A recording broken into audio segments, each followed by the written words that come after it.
অন্য জায়গাতেই নিয়েছিলাম মাছ, কিন্তু মেয়েকে খাওয়াতে গেছে শর্মিষ্ঠায়, দেখে ছিপ বেরিয়েছে। ভালো ছাপা করে নাই, না মানে ছাপা করে মনে হয় কেটে দেয় নাই ওর জন্য। কেটে দেয় নাই। তা হবে হয়তো, কেটে দেয়নি বা আমি বাড়িতে কেটেছি হয়তো, কি হ্যাঁ, করতে হবে। বাড়িতে কাটলে তো ঠিক। বাজারে কাটলে বসি বেরিয়ে যায়। বেরিয়ে যায়।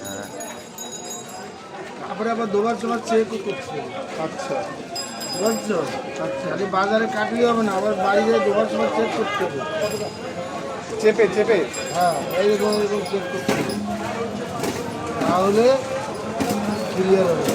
আমরা তো ওটা একদম পেটের ভিতরে ঢুকে যায় তো। 700 টাকা। মার্কেটের ভিতরে তো খালি আমি একাই কাটিয়ে দিই, আর কোনো জায়গায় কোনো জায়গা দেবো না। জানে যে একবার কাটা ঢুকলে পরে এক সপ্তাহ বন্ধ। বলছি আগে এই যে এরম সাইজের দাও তো, এই এরম সাইজের কাটতে হবে না। হ্যাঁ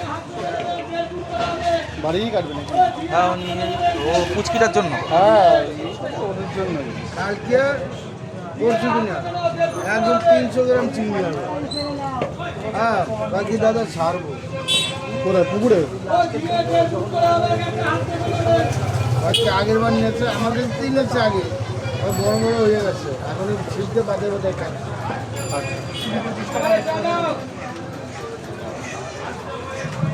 এ দেশি তো সব। দেখলি বোঝা যায় না।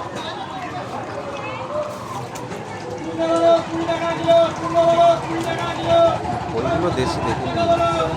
ওগুলো দেশি ডিউটি আছে। হুম